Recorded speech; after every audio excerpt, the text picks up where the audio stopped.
right, but now it's my pleasure to introduce our final speaker for this afternoon. And this is the third topic of the program, Quantum Information, and a series of lectures by Gemma de las Coves and Ivan Todorov. And yeah, I know I didn't get that right with your name, but take it away, Gemma. Okay, thanks a lot. Thanks for having me here. Okay, so my goal during these two lectures today, two tomorrow and the tutorial on Wednesday, is to give you some basic notions of quantum information as I understand it. I'm assuming that most of you have a background in math, but maybe haven't seen quantum theory, or maybe have only seen very confusing accounts thereof in, like, I don't know, newspapers or media or so. Okay, so because I assume most of you like math, a first message is that I will try to convince you that quantum theory is not only linear algebra, or rather that the most interesting part about quantum theory is the one on which linear algebra has nothing to say. And if it is math that you like, then it is non-commutative linear algebra what is at stake here, and it's actually quite interesting what kind of things, what kind of research one can do in that direction, okay? So, oh, by the way, I prepared this as some PDF notes, about 30 pages, maybe like a little chapter. This will be made available to you, so my intention is that you can now like relax and enjoy.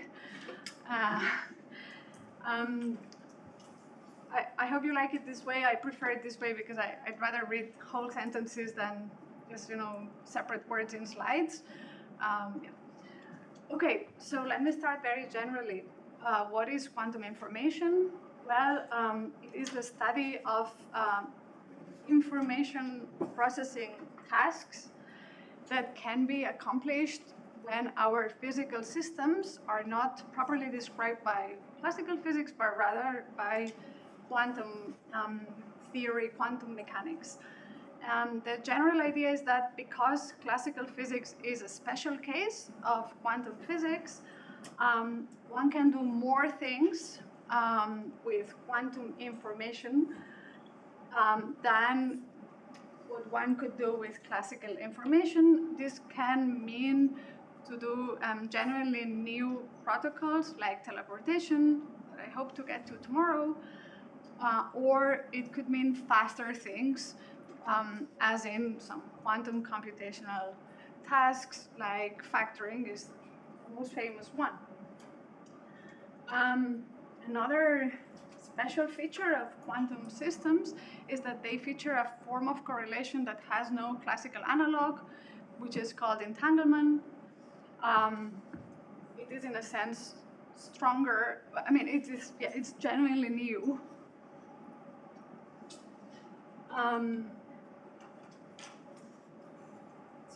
So there is a rigorous way by which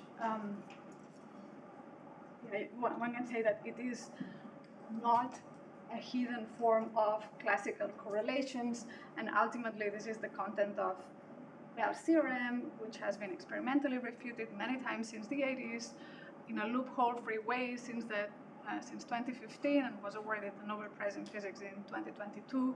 It's a very fundamental kind of result about the nature of our world. And entanglement, as you will see, is a central feature in teleportation and many other protocols. We will not see quantum computation during these lectures, but the general idea, again, is that quantum algorithms can solve tasks more rapidly than classical algorithms. And it is extremely difficult to make these statements precise, as anyone who has worked a little bit with computational complexity more generally, it need not be quantum computational complexity. There are lots of conjectures, and it is really hard to put things on a solid footing. Like, for example, P not equal MP is not proven, right? Yeah, so the most famous example is the factoring algorithm, where, say, you're given a number, you're supposed to find its factors. prime factors or some decision version thereof. Decision version means that the algorithm just needs to output yes or no. And of course, this field was, there was a revolution in the mid-90s when Shor came up with his factoring algorithm, which runs in polynomial time. And the best known classical algorithms run in sub-exponential time, I guess. But again, that's the best known. To the best of my knowledge, it is not proven that there cannot exist a polynomial time algorithm.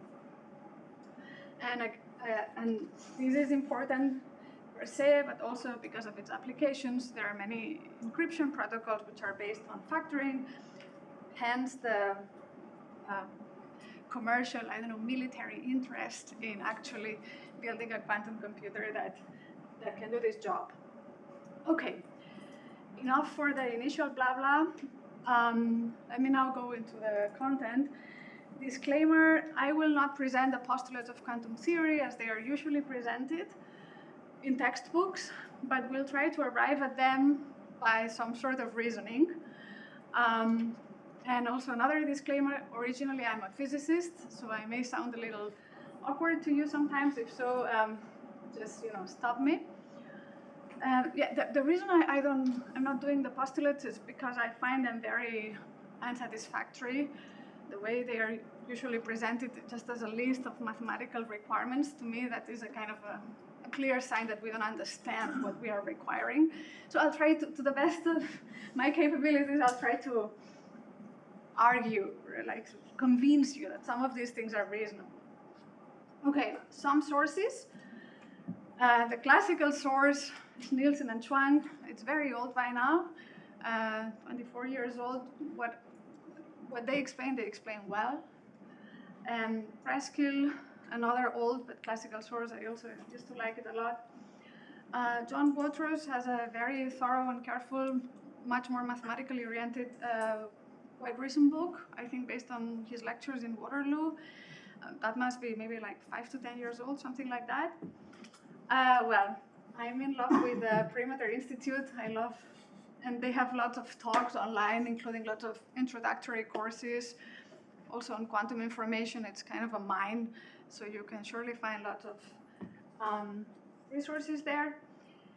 At some point, I discovered David Deutsch's lectures, and I really loved them, despite the fact that the quality of the video is really dreadful. And maybe also as a warning, beware of how he presents the so-called interpretation of quantum mechanics. He presents it in a way, obviously, always as if only the Everettian or many-world interpretation were the only one in town, let's say, the only meaningful one. Just beware that that's at least not sociologically accurate. And I also love Michael Wolff's. He has it was never published as a book, but can be found in his website, among many other lecture notes. It's called Quantum Channels and Operations, and it's wonderful. It used to be really my best source for all sorts of facts about quantum channels, for example, for years.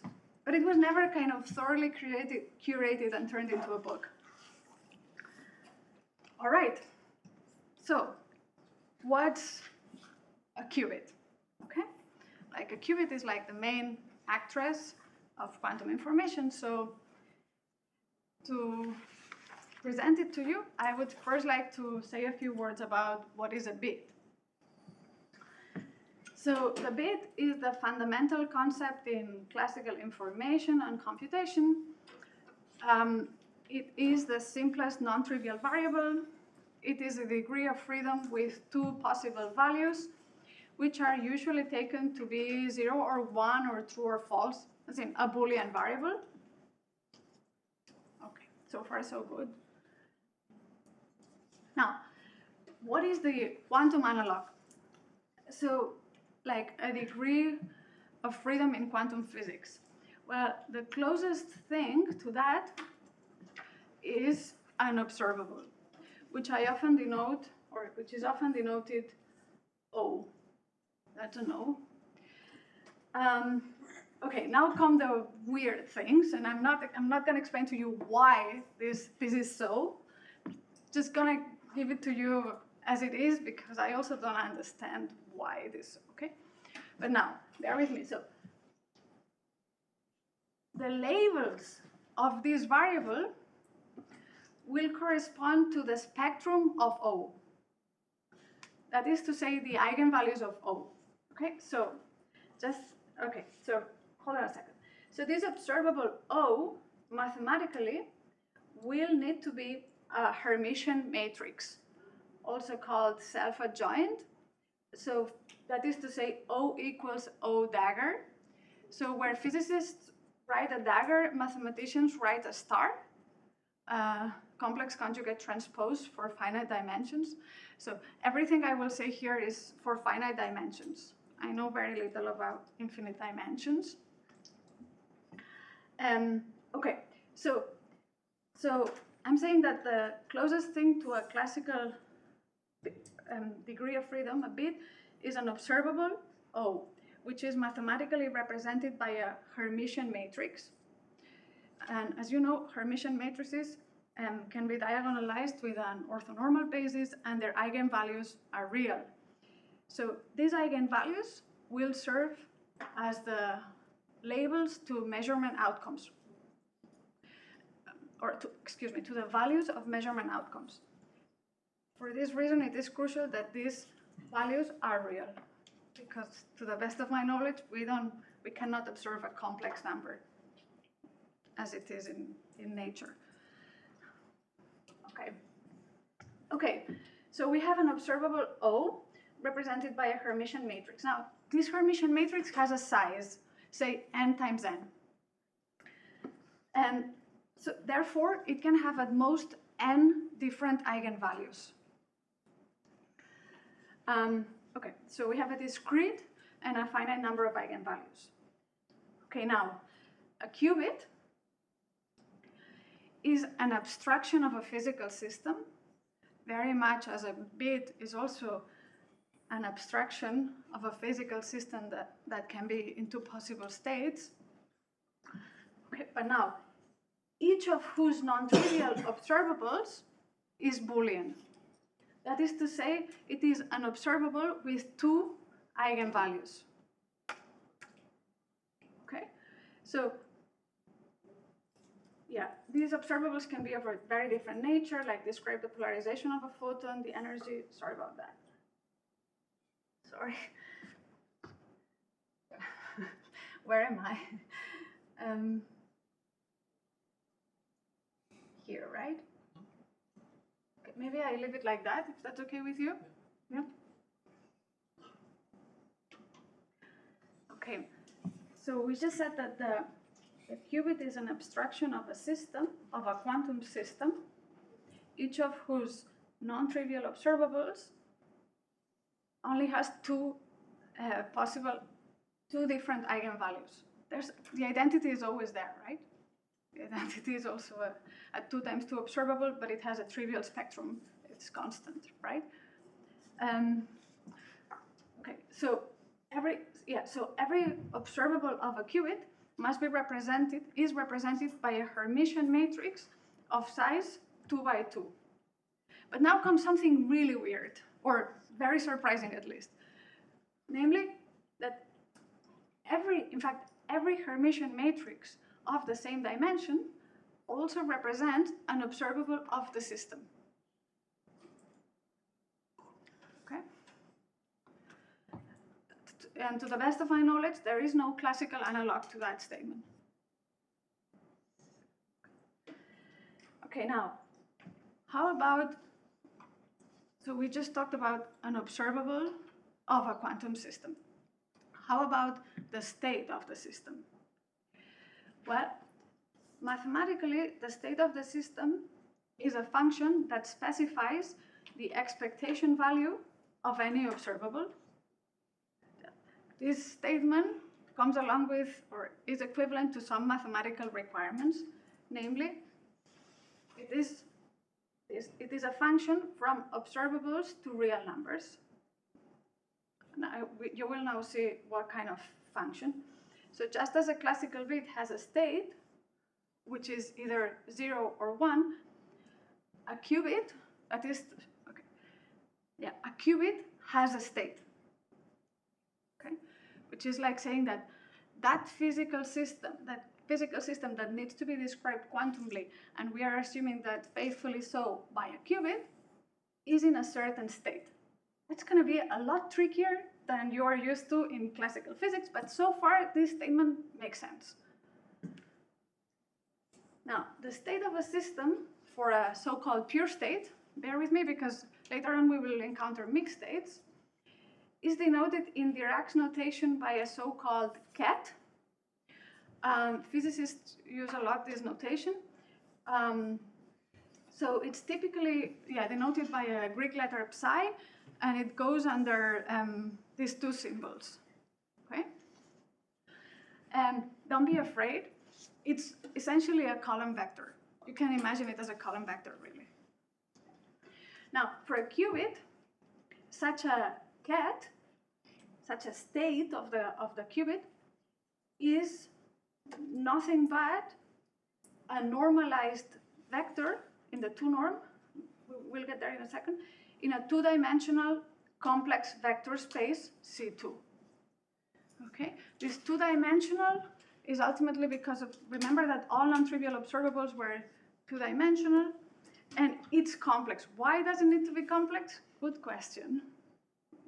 I don't know, but this is what works. Now, if the system is d-dimensional, then it is often called a qubit, and it is such a state, such a quantum state, is then an element of CD, which will also need to be normalized. Now, the important thing about this object is that it specifies the expectation value function for any observable. I'm calling it this way, maybe it's not very standard, but it's a function, say, from matrices of size d by d with complex entries to the reals, so that an observable, remember a Hermitian matrix, is mapped to the trace of, okay, this is the projector onto, so this is a ket, right? So this is a column vector, and next to it there is like a row vector. This is called a bra, okay? So this is like an outer product, okay? So that's a matrix. This object here is a matrix, right? It's a matrix of size d by d. This is another matrix, so altogether it is a matrix, so you can take the trace of this matrix, and which is in fact equivalent to that in this case. Okay. So this number, so this is a real number. And the statement is that the use of a quantum state, its purpose in some sense, is to specify the expectation value of any observable. Okay. And yeah, so this psi is called a dual state, also called a bra, so that together they form a bracket, hence the name, okay? A bracket is then, it's an inner product, and it's a number. Now, if psi is expressed in an orthonormal basis, typically like this, called a computational basis, we will see now where these CJs are complex numbers, then the bra, you need to complex conjugate the components, like this, C bar. Okay, so for example, you can note that this expectation value function is a positive map because it maps positive semi-definite matrices to positive numbers.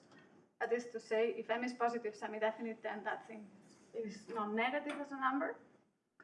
And okay, now okay, so a matrix M is positive semi-definite if it is Hermitian and it has non-negative eigenvalues.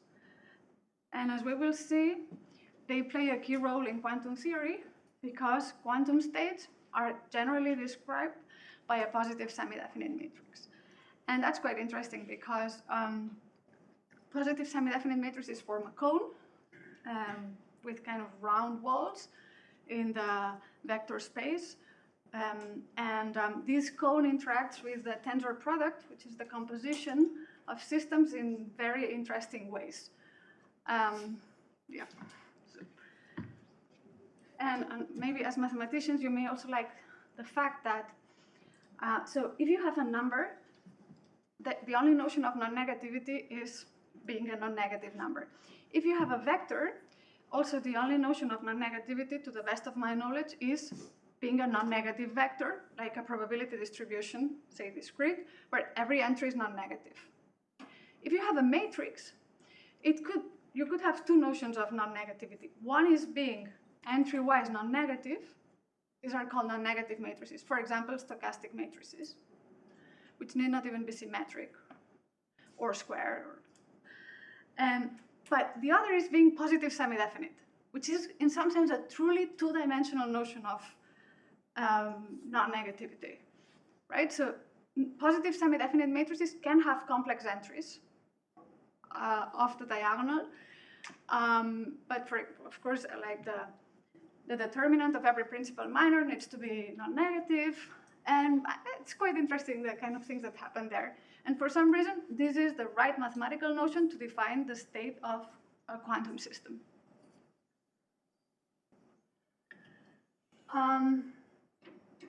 Yes, so they form a cone.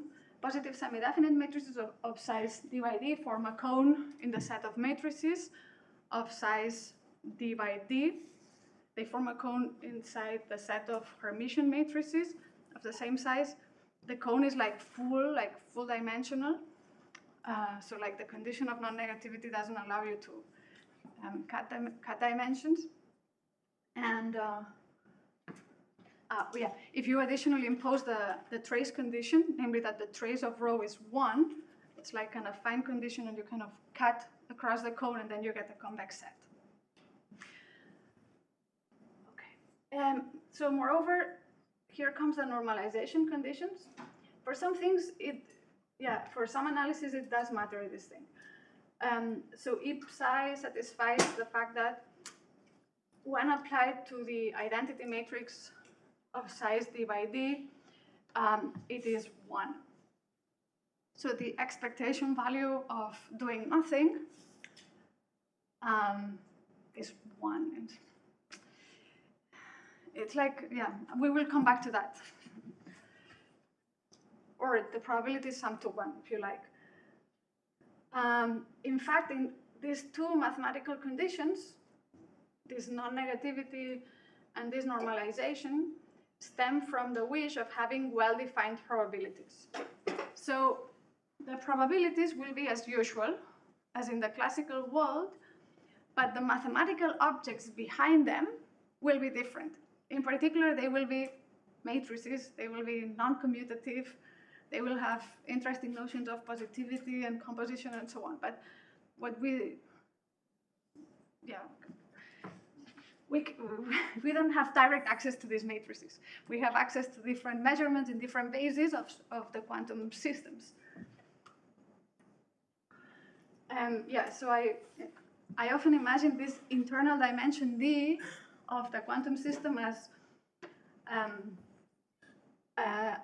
in some sense, as opening up a new universe.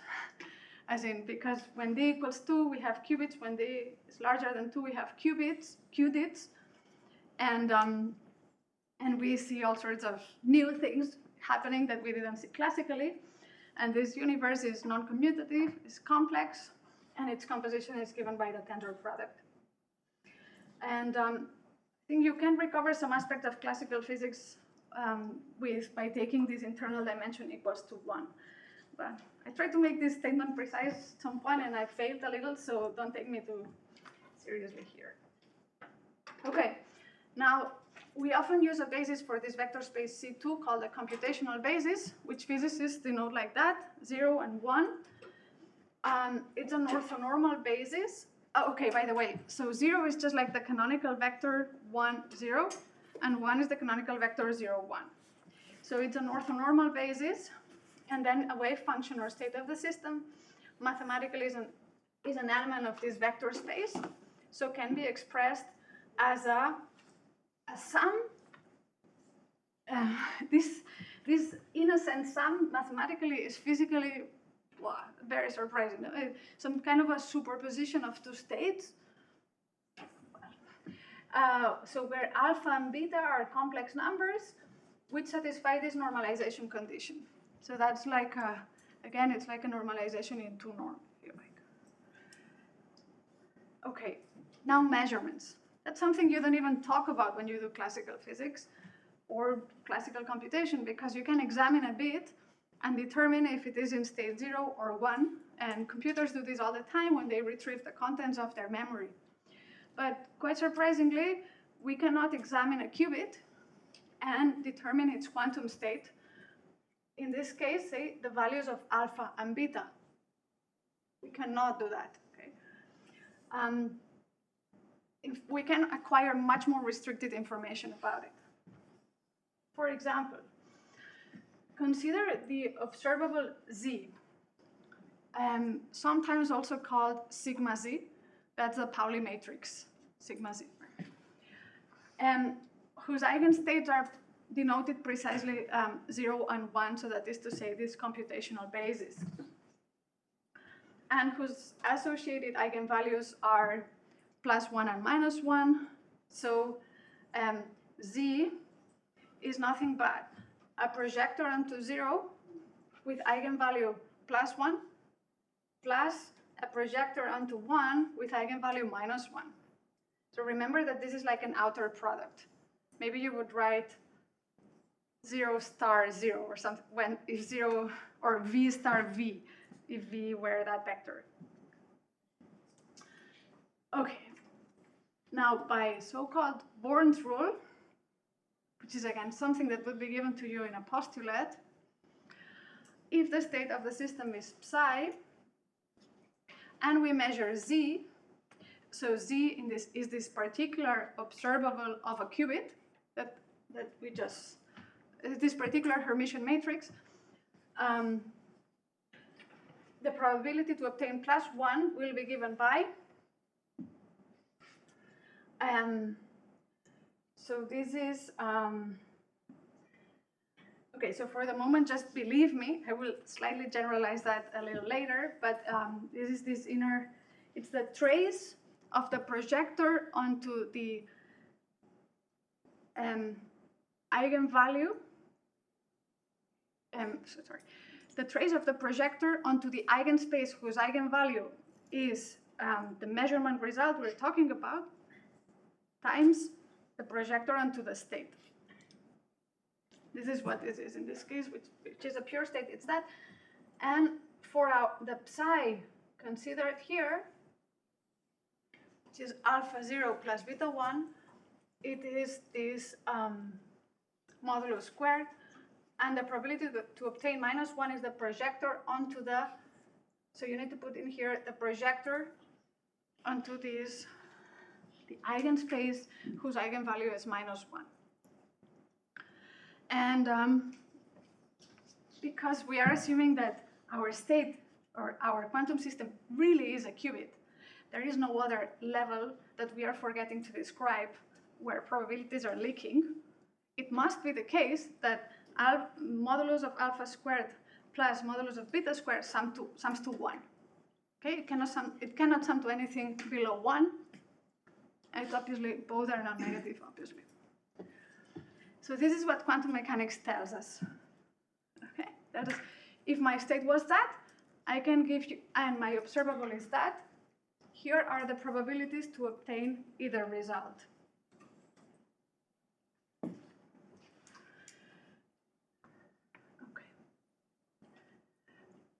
Okay, I think I did already this little consistency check. If I were to measure the identity observable, the identity, like in math, right? It plays a special role. It is important not to forget it. You can extract interesting conclusions out of it. In this case, yeah, if I were to measure the identity, I should obtain that the probability of the only outcome of the identity is 1. Well, that gives me the consistency condition that alpha squared plus beta squared is 1. Okay, that's what I did here. So if I had put in here the identity, I would obtain that this sum is 1. Okay, but now comes the most mysterious part, which is that, by the way, some people will disagree with me. They will say it is not mysterious because they understand what is happening. Unfortunately, I'm not one of those. So to me, it is mysterious. Okay, so when a system is measured, the state collapses to the eigenstate whose eigenvalue has been obtained. So if we measured z of a qubit and obtained +1, then the resulting state of the qubit would suddenly be 0, 0. The projector onto 0, if you like, or just 0. Remember that quantum theory was telling us what's the probability of obtaining that result or this other result, but this is additionally saying that if we obtain this result, the state of the qubit suddenly changed. If we obtained -1, the resulting state would be this one. So, okay, this is a little computational rule, if you like, something you shouldn't forget, which is summarizing what we saw so far, right? So if you have a system in state psi, and you measure an observable O, which is, remember, given by a Hermitian matrix, whose spectral decomposition is a sum over J of lambda J, where lambda J are the eigenvalues, they are real, and Mj are orthogonal projectors. The probability to obtain the result labeled by J is given by, so this is the definition of this probability, is given by the trace of the projector onto the eigenspace whose eigenvalue, or the eigenspace labeled J, so whose eigenvalue is lambda J, times the projector onto the state. And the expectation value of the observable is, of course, what we saw earlier, the trace of O times psi, which by linearity is an expectation value as you expected, so it's a sum of eigenvalues times probabilities, the probability of the corresponding outcome. Note that if lambda J is not degenerate, then Mj is a rank 1 projector, so it can be written as that. But if lambda J is twofold degenerate, then Mj is a rank 2 projector, which can be written, say, like that, where these are orthonormal, but sometimes, you can do a rotation of the, you can choose different orthonormal bases of, say, rank 2 projector or rank R projector. Okay, so little warning. If a system, so this is a bit for students, sorry about that, but it's like kind of a typical mistake they do in exams, right? So if a system is in state psi, and one measures observable O, the resulting state is not O applied on psi. But a projection of psi into the eigenstates of O corresponding to the measurement outcome. Okay? So the transformation from psi to O of psi is pretty weird. I mean, it's like a linear transformation of the state of the system that generally does not describe a measurement. Okay? It's nothing really meaningful. Okay, so more generally, here more positivity and cones and stuff. Yeah. So why do projections appear if evolution is meant to be? Great question. Is there like a measurement is not time? But is there a why? Well, there are two postulates that seem to contradict each other. I mean, one says that evolution is unitary, deterministic, and reversible, as given by a unitary. I'm sorry that, I mean, we will see quantum channels later on. Quantum channels are a generalization of the unitary evolution. And the other postulate says that when you do a measurement, the result is stochastic, irreversible, and and discontinuous in some sense. And when you apply one postulate or the other, depends on how you use the theory. In particular, it depends on what you define as the system and the observer who is doing the measurement. And as you can start to suspect, this distinction is quite artificial, because the observer is also supposed to be a physical system. And this, actually, you can put the finger on this wound and end up with contradictions a la Wigner's friend. I will briefly mention them later on. But this is indeed problematic. But I think that the idea is then to look at the whole system of observer and the small quantum system, and still hope that on the overall system you would have something unitary, time evolution.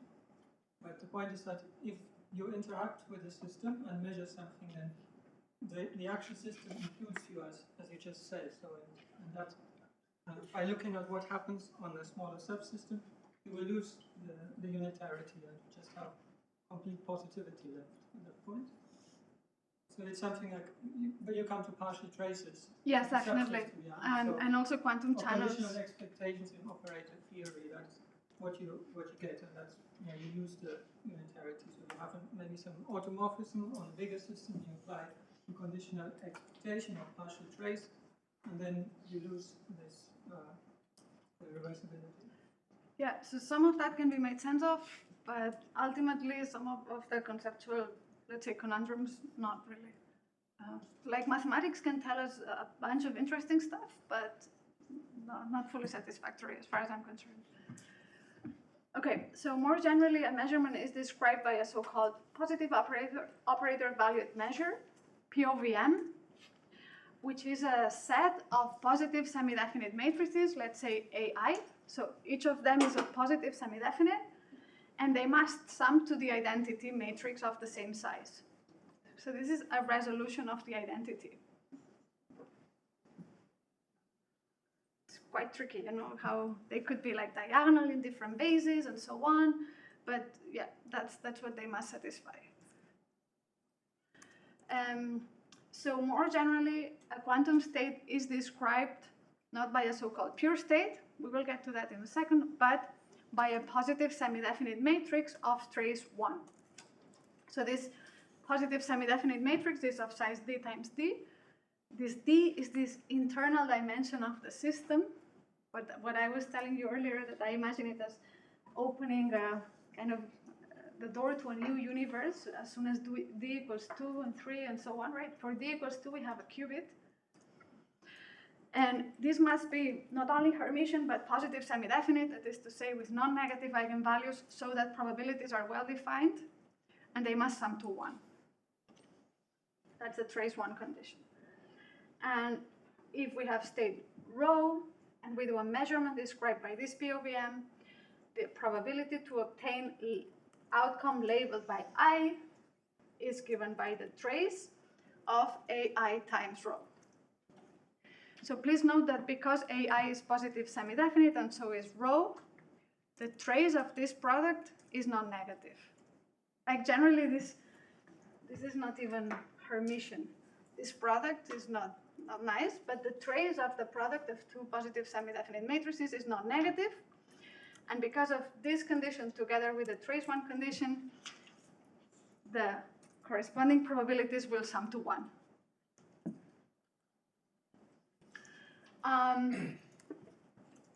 Okay, so very briefly, what's going on in this collapse of the wave function? Well, some say that when we do a measurement and there is, I shouldn't laugh, but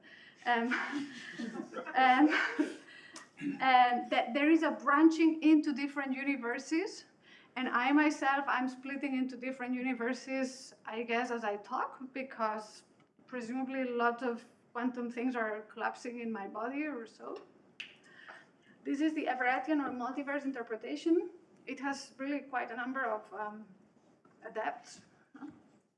Others instead consider the wave function as a tool to describe our knowledge, most notably like the cubists, and they do not commit on, or yet, as far as I know, to the ontology, which is to saying what is actually happening out there, what is real to some extent. Okay, recently I felt quite appealed by others like Karen Barrett. She's a philosopher and a feminist from the US, interesting thinker, who proposes like an onto epistemological account, which is like saying that she says we have to abandon the very distinction between ontology and epistemology. So ontology somehow is concerned with what actually exists, and epistemology with what we can know about what exists. And she says that quantum theory tells us that, well, we create reality as we get to know it. So she proposes like an essential realism.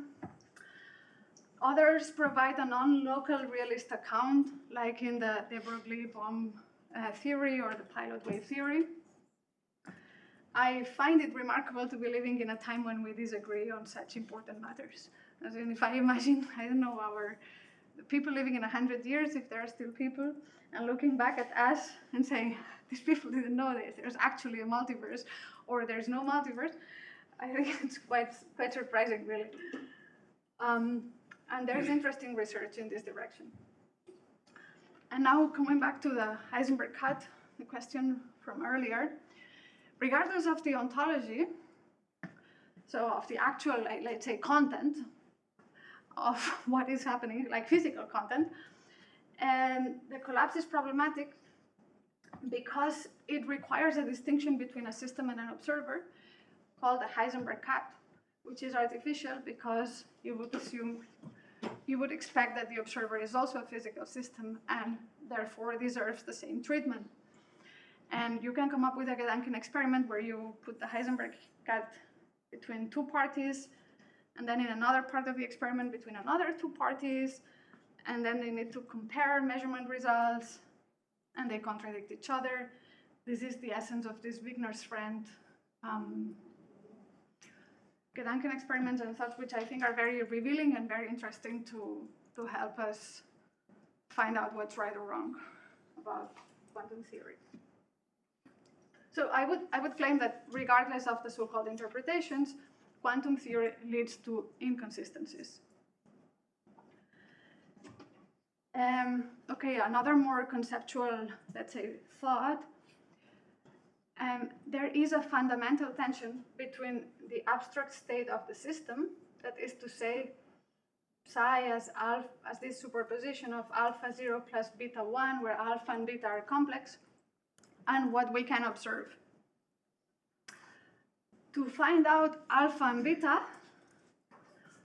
we would need, first of all, infinitely many identical copies of psi,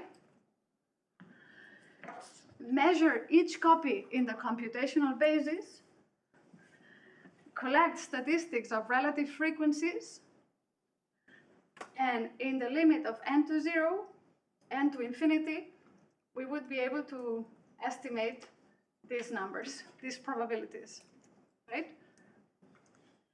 To find out alpha and beta themselves without the modulus, we would need to do the same in another basis, like the eigenbasis of sigma x. We're gonna go there in a second. Okay. So I have lots of problems with that. So as far as I'm concerned, infinity does not exist in the physical world. So what does it mean? Infinitely many copies, and they must be identical. And then I need to repeat that in another basis. That's like nonsense. I mean, mathematically, this is in agreement with the fact that alpha and beta are complex numbers. So each of them has an infinite amount of information generally. Okay, so this is so there's an artist. I stole this work from the internet, but it helps me imagine this mysterious relation between what we observe, say this shadow, and what's actually going on there. But another conclusion you can extract, this is I kind of wrote here a little bit what I meant by that. Another conclusion you can extract from that is that it is a somewhat artificial starting point to say that given the state, can you calculate this and that? Because given the state is like providing infinite information. And in fact, the more natural situation is the opposite. Given those measurement results, what can I infer about the state?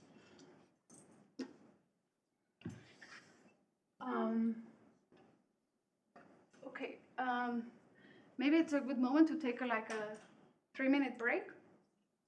Yeah, at like maybe 16:05. Yeah.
We somehow deliver the file to participants, of course, but do you think it's better to just email it to them or just put it on the website?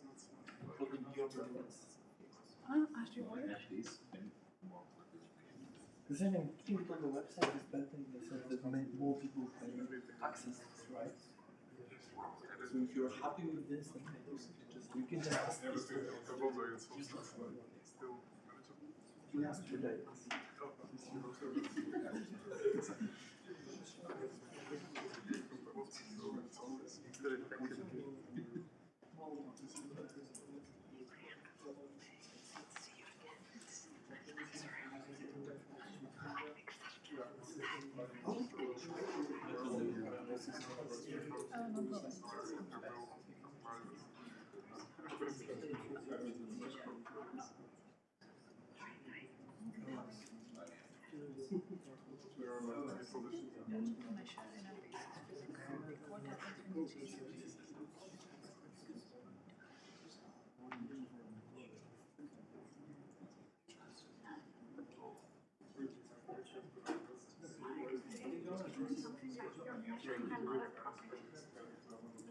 So maybe like an analogy with the shape and color.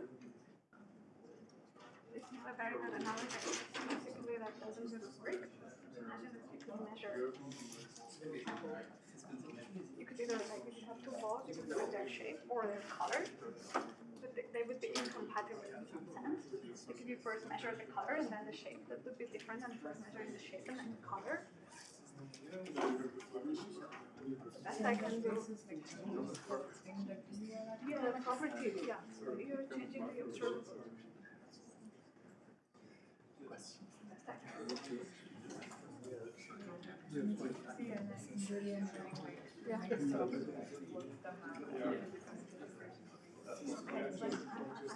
For sorry that I'm so unclear about this.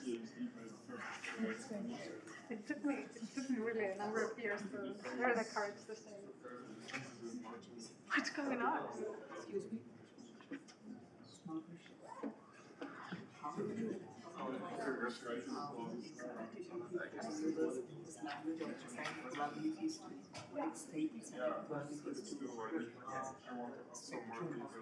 Yeah, so incompatible observable values which do not commute. Mathematical statement, a lot of things make sense. If they commute, you can measure one first and then the other, or the other first and then the first, the other first and then the one. So the order doesn't matter, they can be simultaneously diagonalized. Sorry, I need to start. Okay. So far we assumed that we had perfect knowledge of the state of the system. Let's say an assumption that I already criticized as being extremely non-operational and unnatural. So a more natural starting point is to say that we are unsure if our system is in state psi1 or psi2. Okay. However, we know that it is in psi1 with probability P1 and in psi2 with probability P2. Such thing we can describe with our formalism by means of the density matrix formalism, okay, or by density matrices. That is to say, that state of knowledge, okay, maybe I'm taking a rather cubist kind of perspective on explaining that, but this is also how I learned it.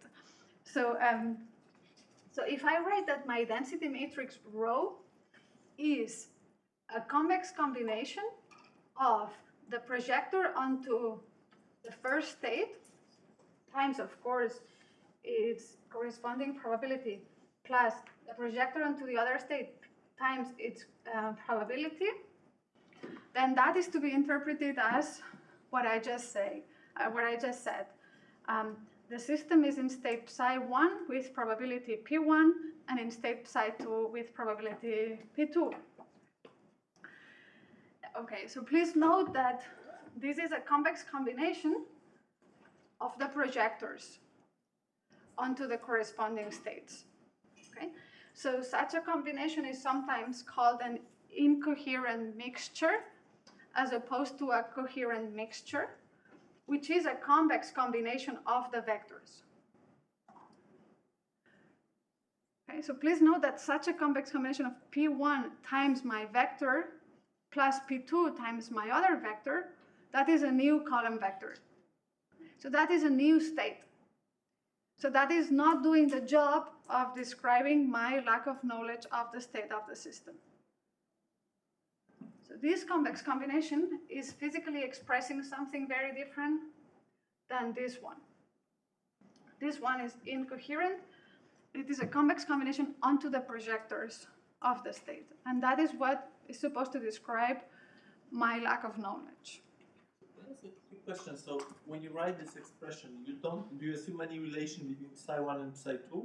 Should they be orthogonal projections? No. No, they actually, I'm simplifying things a great deal because any such row has many, so they are actually highly ambiguous, has many such so-called ensembles that are a resolution of rho. However, because rho is also positive semi-definite, it also has a spectral decomposition, which can also be seen as such a convex combination because the eigenvalues are non-negative. And in that case, the psi1 and the psi2 would be orthogonal, even orthonormal.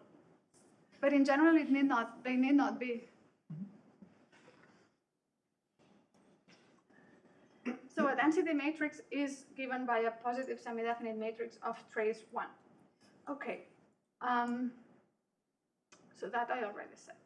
But now again, we encounter the situation that any density matrix describes a valid state of the quantum system, where density matrix is now a mathematical object, or you can see it as just any positive semi-definite matrix of trace 1 would describe a valid state of the system.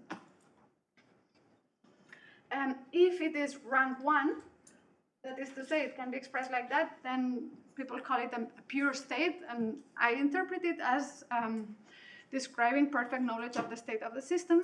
Please note that they are of zero measure. They are not only rank deficient, they are maximally rank deficient somehow, right? Like their spectrum is 1, 0, 0, 0, 0, 0, 0, right? What's the opposite case? This being maximally mixed, that is to say all eigenvalues equal.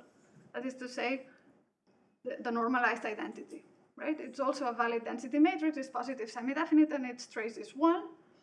This is supposed to describe maximal lack of knowledge. It has many resolutions into orthogonal basis, normal basis, right? Yeah. So the density matrix formalism is more expressive than the pure state formalism. And pure states are an idealization. And it's kind of interesting that in physics, idealizations play such an important role, not only in quantum theory, but in many other branches of physics, as we will see via purifications, these pure states play more of an important role than you might expect, because every density matrix can be purified. And it's funny, because pure states do not exist. I don't know what it means to exist, and so on, but clearly no quantum system can be in a pure state, yet they play kind of a pivotal role via purifications, as we will see. Can I ask a question about if you have this density matrix of rank 1, and you say you perfectly know the state, but really you still only know it up to a scalar, does this matter somehow? It doesn't. First it needs to be normalized, right? So the scalar can only be like phase e to the I phi. And such a scalar or such a complex number is unobservable.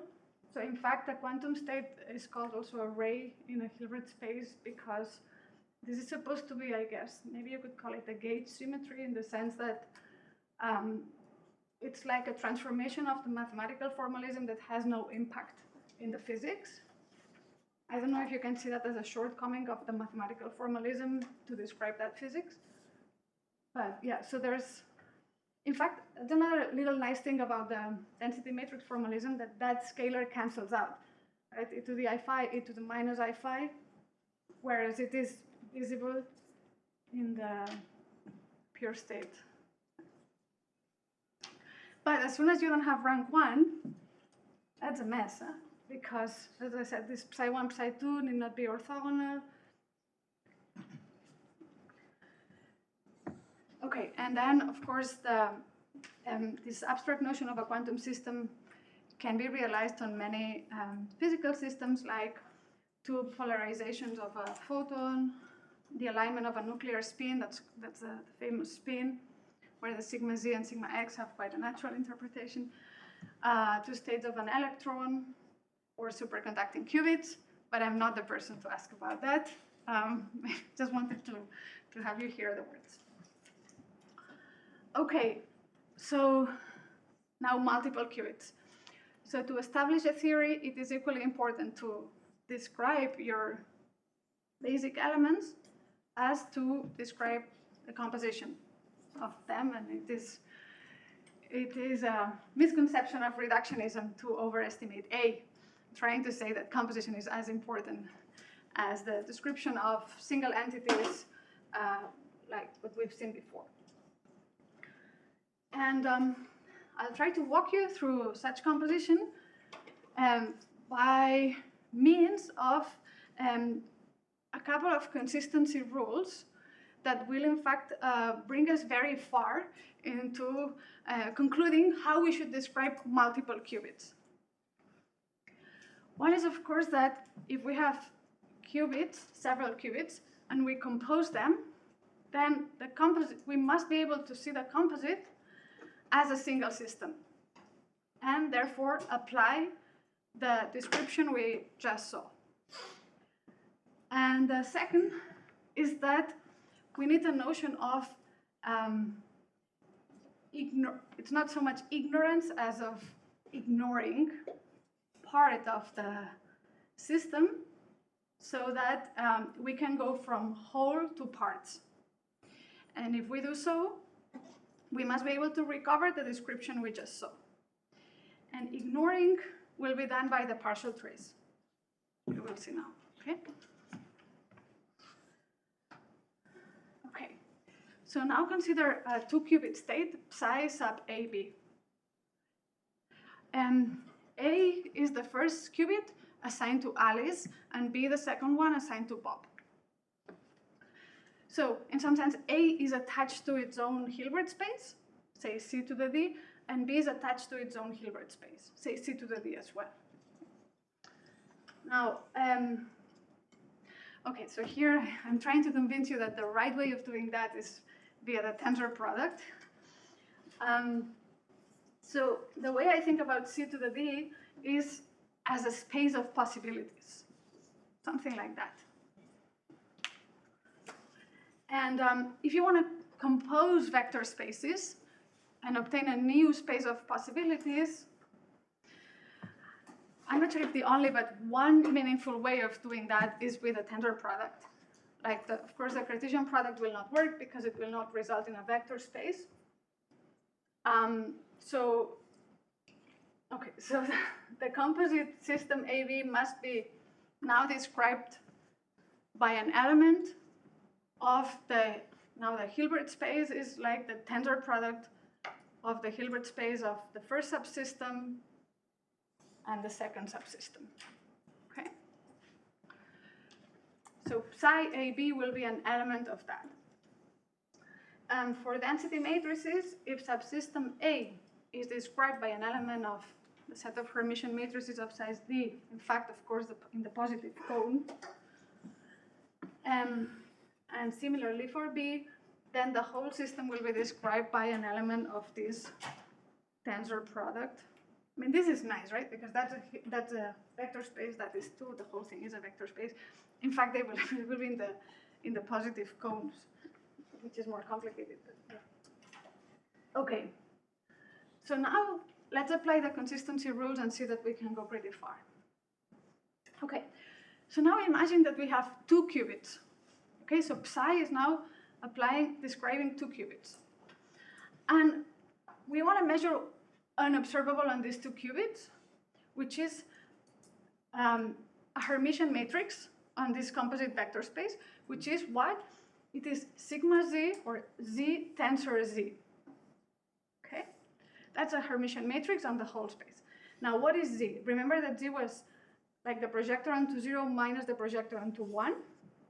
So z tensor z is this thing here, right? Are you happy with that? The projector onto 0, 0, plus the projector onto 1, 1, minus the projector onto 0 on the first, 1 on the second, and flipped. So if you express it in the computational basis, and it is diagonal in that basis, as you can see, and this is the spectral decomposition. I'm writing this because this is what physicists often write, so you get kind of used to it. Okay.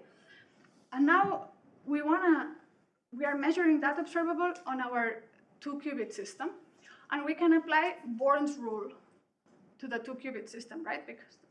Because we want to see the 2 qubits as 1 unit somehow. And so according to the box,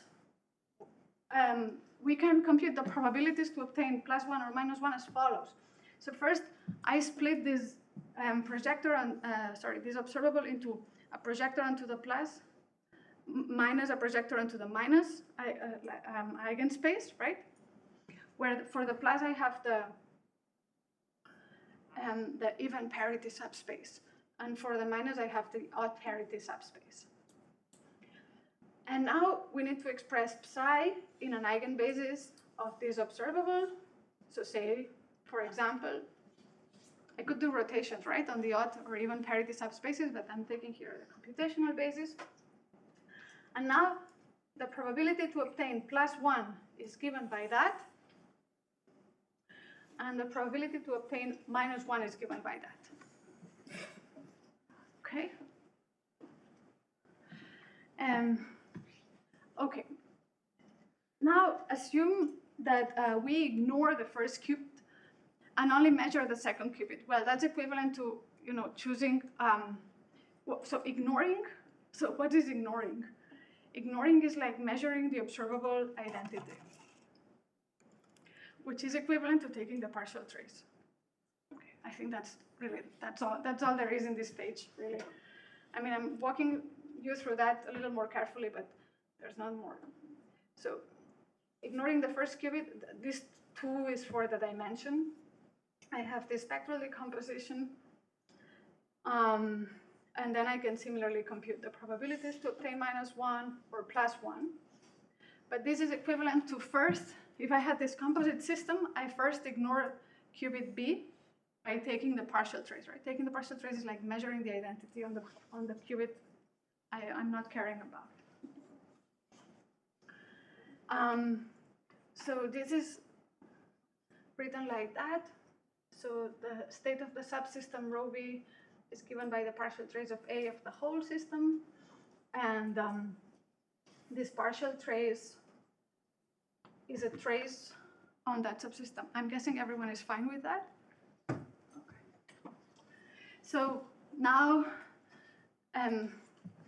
because we have ignored B, we can just apply Born's rule to A.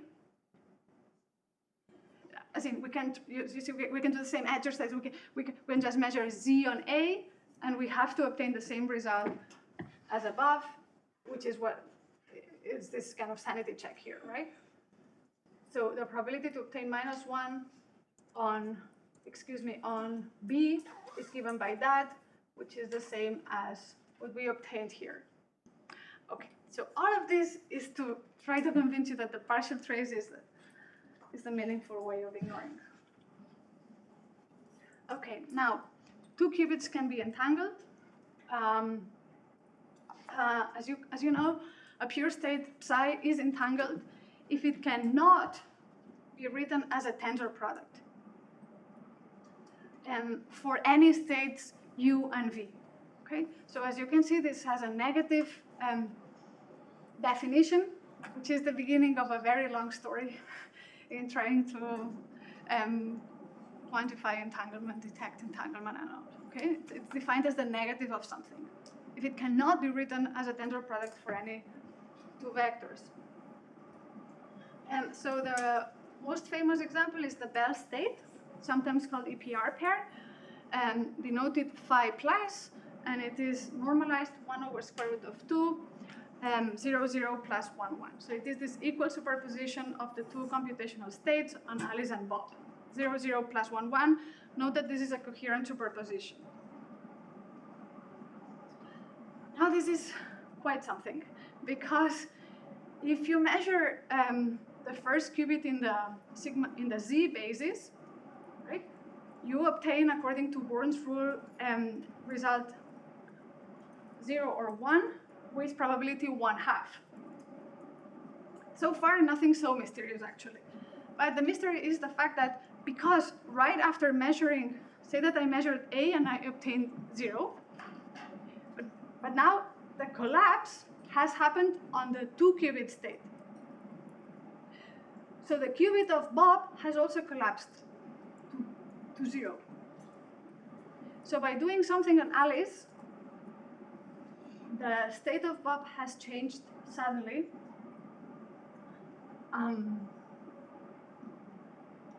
Without any signal traveling from A to B. Okay? Very, very weird. I mean, there's no... Maybe you're upset by that. You think nothing can travel faster than light. You're upset by that, or you're fine with it. It's certainly very disturbing, but it seems to be an appropriate description of some things that happen in nature. In fact, it was first proposed as a kind of a ridicule by Einstein, Podolsky, Rosen, as in that's kind of sense does that make? But that's bringing us very far, in fact. Okay, so if Alice measures, this is the key to teleportation that we will see. Alice measures her state, she collapses, not only because they were both sharing an entangled state, in collapsing her state, Bob's state also collapses. So we are supposed to believe that his state changes suddenly despite the fact that no signal traveled from A to B. And they have perfect correlations, which means that by knowing the state of Alice, we can infer the state of Bob. Right? Like their mutual information is maximal, right? So if Alice's state is +1, Bob's state is also +1. If Alice's state is -1, Bob's state is -1, and +1 -1 or -1 +1 can never occur. Yeah. So as you can imagine, people try to rebel against that and said actually there are some hidden variables which behave as usual or as we would expect, which we are forgetting to take into account, but if we would, then we would be back to, say, statistical physics or something like that. And Bell's theorem, which is an amazing result, contribution, breakthrough, showed that the two descriptions that have different, are like algebraically different, and so have different predictions. And so the assumption that there are hidden variables can be experimentally falsified, and was falsified many, many times, as I said, starting in the early 80s, and recently recognized with a Nobel Prize in Physics. And so this is an amazing, let's say, discovery of our world. Very, very surprising indeed. So, Bell's state, right, the one we just saw, is a 2-qubit state. You can consider 3 other 2-qubit states that form an orthonormal basis of C2 tensor C2. They are called the Bell basis. Phi minus is like the phi plus with a minus. Psi plus, 0, 1 plus 1, 0. When I write 0, 1, I mean 0 tensor 1, right? And psi minus, the same with a minus sign. You can check that, well, each is normalized and that they are all orthogonal to each other. They are moreover, so they form an orthonormal basis of C2 tensor C2. It's a 4-dimensional space. But this basis is not a product basis. None of its elements can be written as something tensor something. In fact, it's a maximally entangled basis. We will see in a second. So it's as far as possible from a product basis. Okay. Slightly, again, more conceptual. Well, philosophers care about things such as which parts form a whole. And I always think, I've never seen a more surprising relation between parts and wholes than in quantum physics. I mean, yes, in infinity, the fact that you can put a part of a whole in one-to-one correspondence with a whole, right? Like there's a bijection between the, say, the odd numbers and the naturals. But in this maximal entangled state, something really funny happens, which is the following. So suppose that Alice and Bob shared a Bell state, phi flats. So they have perfect knowledge of the whole. But how about Alice's system? So if we ignore Bob's system, that is, trace out Bob's system, we find out that her density matrix is the maximally mixed density matrix. So she has maximal lack of knowledge of her state. And so does Bob. It's kind of symmetric. Okay? So they have perfect knowledge of the whole and maximal lack of knowledge of the parts. So this is the opposite of emergence in some sense. In emergence, you have a fairly good description of the parts, but as you compose them, this knowledge degrades because it gets too complicated. Here it's the opposite, like the whole is perfect, the parts are maximally imperfect, I mean, as far as the knowledge is concerned, and as far as this interpretation of quantum state is concerned. But the fact that the the partial density matrices are maximally mixed is used to define maximal entanglement when you have 3 parties instead of just 2. Okay, so if you have just Alice and Bob, things are a lot easier than if you have 3 or more parties. And so one of the ways to describe maximal multipartite entanglement is by requiring that the reduced density matrices are proportional to the identity. One question. Could you contrast this surprise of like parts versus the whole? So like, if you had a classical system where you know, say you have n possible outcomes, say I'm throwing a die or whatever. I mean, I know the distribution, it's uniform, but I know the least of what's going to happen. So what is... Thank you, I love your question, yeah. You're right. Actually, you can find a similar relation with classical correlations. We'll get there. And a way to distinguish classical correlations from such a Bell state is by changing the basis. So you have to argue that these weird correlations in the case of quantum correlations, that is to say entanglement, persist if you measure in the, say, X basis and not only the Z basis tomorrow. But actually, you're right. Maybe you're right. Maybe I shouldn't be surprised by that. So whenever there are correlations, you can know more about the whole than the parts. Okay, and as far as I know, there's no like generally agreed definition of multipartite axial entanglement, right? So is there like some criticism of this definition which doesn't work? Probably. Okay. It is indeed a world. I just said it's one way of defining maximal entanglement. But it just seems very sensible. So I was wondering if you didn't accept it. Well, you can ask Barbara Krause or some actual experts on that. Okay, and finally, it's a pity that Frank is no longer with us. Oh, yeah? Just a question from him. Yes, the correlations can exist in classical systems and quantum systems. And actually, the Bell theorem provides the boundary that the classical correlations can only be up to this point, and the quantum correlations can be higher than the threshold. For example, for a bipartite system, it's like 2 square root 2. So the classical correlations can exist, but quantum correlations can be stronger than classical. Yep. I think that's a bit of a different take than his question, as far as I understood it. And we'll get to precisely this example tomorrow, so let's postpone. Okay, so that was a common maybe idea for Frank Verstraete, who is a real expert on that. So, as you know, if you take the tensor product of vector spaces, the dimension of the whole vector space scales exponentially with a number of subsystems. So this is terrible. It implies that, say, this textbook description of quantum states as elements of a Hilbert space only works for a few tenths of qubits, say, in the exact case. So I would say that's, again, a form of emergence where the need to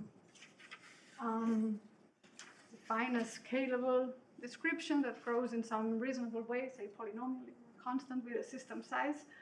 And that's the starting point of tensor networks, which is a big program worldwide, numerically and analytically.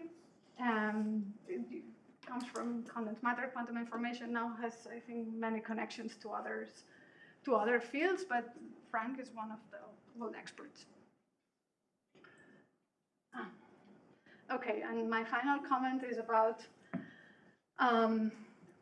the cone of positive semi-definite matrices versus the multiplicity of systems, that is to say, as given by the tensor product, that's a very rich interaction. So I love this lithograph by Escher, where you are unclear about what's convex, what's concave.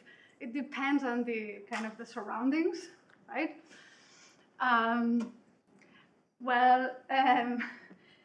Maybe you have more imagination than I do, but when trying to imagine all the things that happen with these cones and the tensor products, you certainly require a lot of imagination to try to visualize that, because in essence, the tensor product of the cones is not the cone of the tensor product.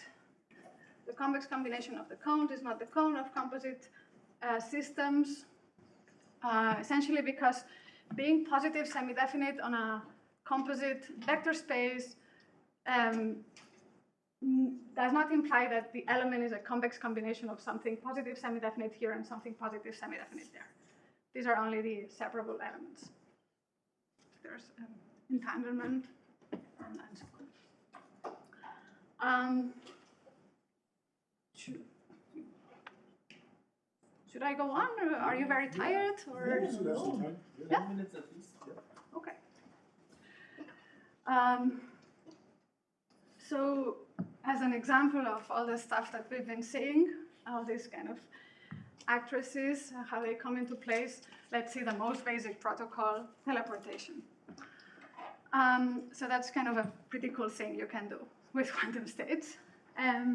So imagine that you have Alice and Bob, but Alice also has an extra qubit, which is called C. I'm calling it C. Actually, C is for Charlie, but it's kind of a nice letter.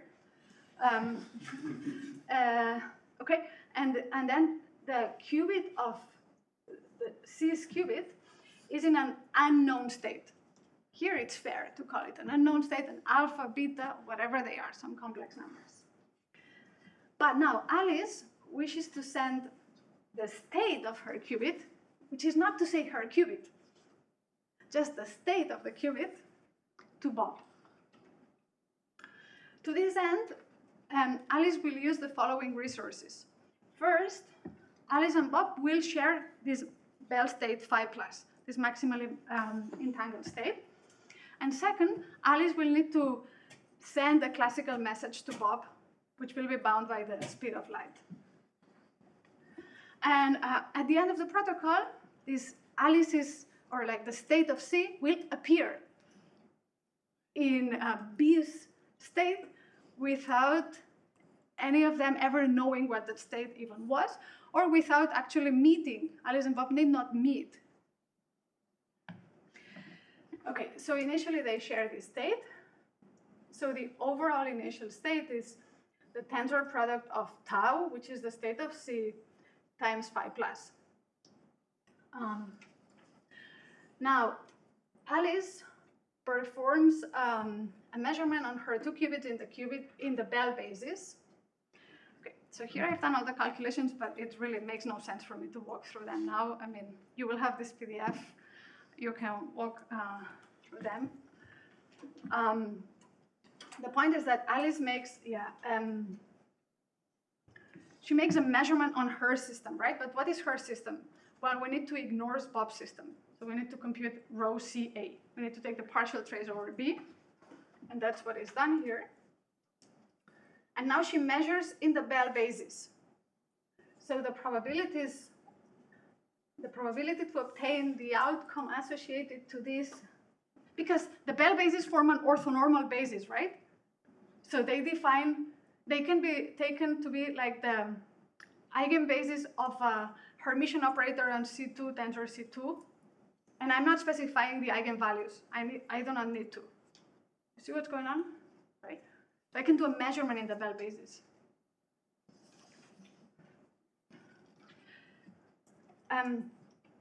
So it's funny because the probability to obtain either result is 1/4. So it's independent of the state of C. You can do this little calculation. But now what happened? I will show you a summary of what's going on in a second, okay? What happened that, because Alice did a measurement on C and A and collapsed the state. So Bob's state also collapsed, right? And so, in fact, Bob doesn't know how it collapsed because he doesn't know at this point the result of Alice. So Alice needs to send a message to Bob telling him what results he obtained. And depending on his measurement outcome, Bob will correct his state so that finally it is tau. So this is the summary of what's going on here. You can walk through the 4 cases. If she obtains the eigenvalue, which I'm not specifying, right, associated to eigenstate phi plus, Bob's qubit will be precisely tau. No need to correct here. If she obtains the eigenvalue associated to phi minus, Bob's qubit will be now z times tau. Now this is a valid transformation on a state, right? Z times tau happens to be another state. It has an extra minus here. This minus is not a global phase, so it is observable. If she obtains phi plus, Bob's state will be alpha 1 plus beta 0. So 1 and 0 are flipped. So that's like sigma x applied to the state. These Pauli matrices will be defined in a second. If she obtains psi minus, they will be the y. Okay, I wouldn't need to write the I because it's a global phase. It's kind of nicer. Times tau. Here are, by the way, the Pauli matrices. They are a basis together with the identity of M2, Hermitian, unitary. They all have eigenvalues plus 1 and minus 1. It's the simplest non-trivial example. Okay. Yeah. So this is here I'm explaining this again. So initially, C is in the state tau. Alice has A and B. They share the state phi plus. Alice does a Bell measurement, that is to say, in the Bell basis, and then she communicates to Bob the results she obtained. There are 4 outcomes, so she needs to communicate 2 bits. Finally, Bob corrects his state, and it is tau. So some remarks. Alice and Bob do not need to meet during the protocol. So one can be in Cambridge, the other in Jupiter. As long as the entanglement is not spoiled. So they must have interacted in the past to create that entanglement, right? They do not know the state tau at any stage of the protocol. That's quite remarkable. Okay, that's quite nice, actually. So after Alice has done her measurement, but before she has told Bob what her measurement outcome was, Bob's state is maximally mixed. Or rather, Bob's description of the state is maximally mixed. Like, he has absolutely no idea what state he's got. So this is this computation here. Bob's state is 1/4. Now, this is a convex combination of the kind we saw earlier, right? An incoherent mixture. 1/4 for the probability of each measurement outcome of the projector onto the actual state, tau, the state modified by z, the state modified by x, the state modified by y. And if you do the little computation, that's maximally mixed. Yeah, so Bob has no idea what state he has before the communication. And yeah, that's quite important. No matter is teleported. It's not like in Star Trek where, say, a body disappears here and appears elsewhere. In this case, imagine that the body is like an atom. The atom hasn't moved.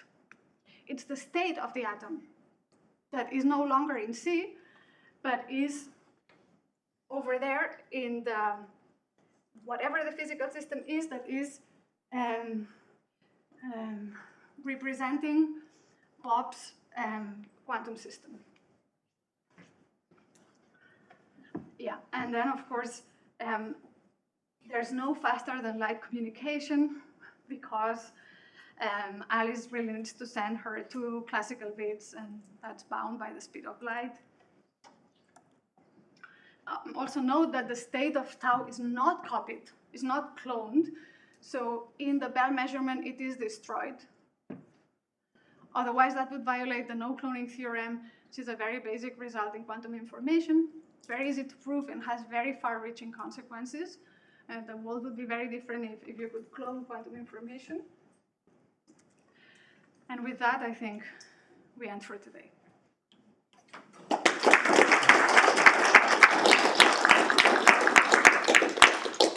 Thanks very much. Any questions or comments? Another one. Sorry. I guess with respect to the last paragraph you showed about teleportation, and that no matter needs to be transported, why appeal to relativity to like an? I mean, since you don't need to transport any mass or any particles or anything. Yeah, but it's very disturbing that the information from after Alice's measurement seems to kind of be updated instantaneously on Bob's side. Not disturbing to you?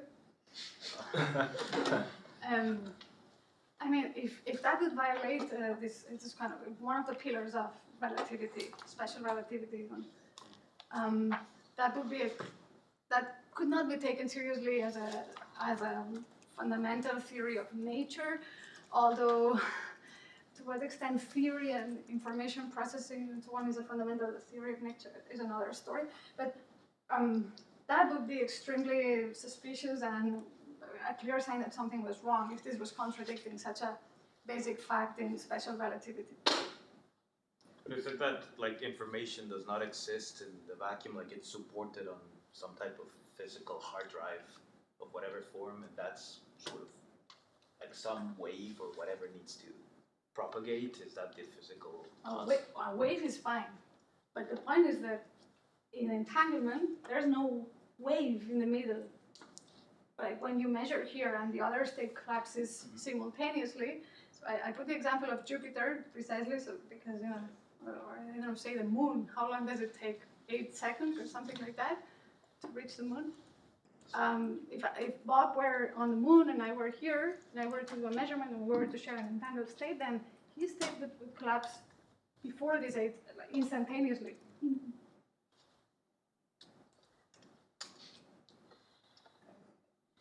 So I think maybe the confusion is, does relativity say that matter cannot travel faster than the speed of light, Nothing, or that information cannot travel? Yeah, information cannot travel faster than light. The thing that can travel faster is light. I mean, there are many consequences of that, like space and time deforming.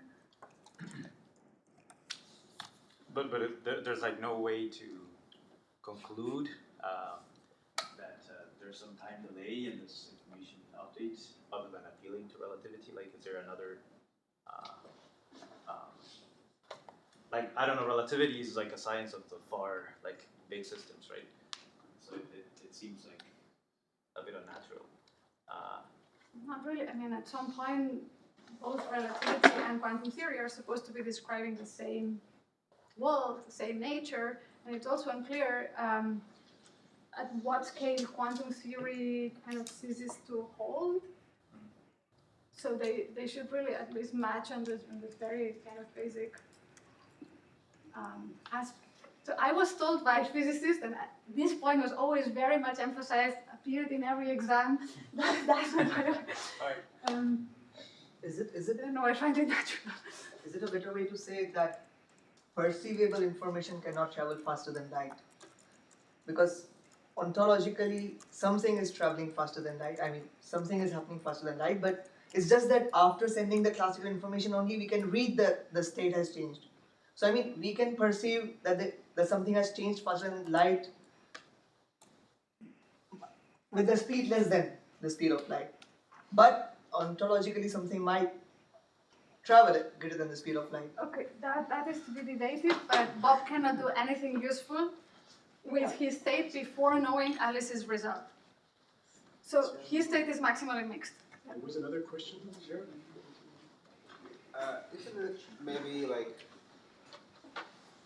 not completely accurate to say that Bob's state somehow instantaneously collapses when Alice measures? I mean, instantaneous is somehow doesn't even really make sense, right? Depends on your reference, right? Yeah. So that seems like it's somehow not the most accurate description of what's going on. And isn't the point kind of that if Bob does do something on his state, so how the outcome actually won't even depend on whether Alice is measured or not. I mean, somehow, from someone who sees both outcomes, right, there's obviously going to be a correlation. Right? So Alice gets, you know, give a maximum maintainable state, Alice gets one outcome, Bob gets, for sure get the same outcome, right? But somehow, like, if you do the computation of probabilities, right, like, the probability that Bob got a particular outcome, 0 or 1, right, it makes no difference whether Alice measured at all, right? If she measures and then Bob measures, he will get the exact same outcome for sure with 100% probability, but which outcome he gets, right, sort of overall, right, in all scenarios, that probability doesn't change.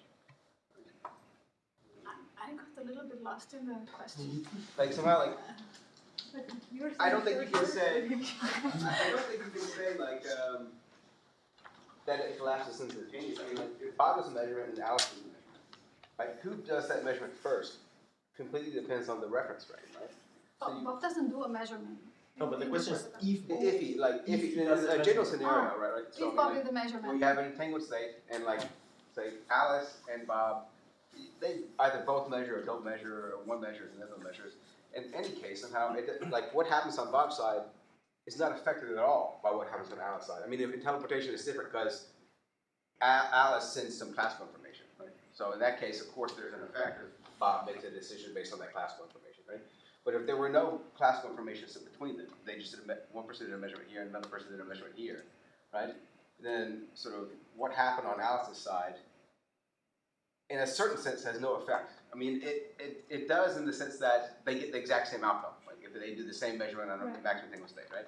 But like, if you just say, I mean, like, there's some situation where Alice gets 0 or some situation where Alice gets 1. And the first situation, Bob for sure gets 0. And the second situation, Bob for sure gets 1, right? But from Bob's perspective, he gets 0 or 1 with probability half, no matter what, whether or not Alice measured or not, right? Yeah. So I guess I'm not sure I agree with the statement that, like, Bob's state collapses instantaneously when Alice measures, because the description does. I don't think instantaneous even makes sense. Like, Yeah, I partially agree with you. Maybe we can move it to here later. I was about to say, maybe we should continue discussions with the wine reception, which is going to start very soon. And first, let's thank Gemma and